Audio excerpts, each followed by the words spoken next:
Let's roast a leg lamb.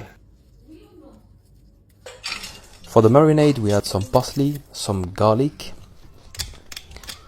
some white pepper, turmeric, cumin, paprika, ginger, salt, some saffron. Add some olive oil, some butter, mix that well. Square the lamb by doing horizontal and vertical cuts. Add the marinade and make sure it penetrates everywhere.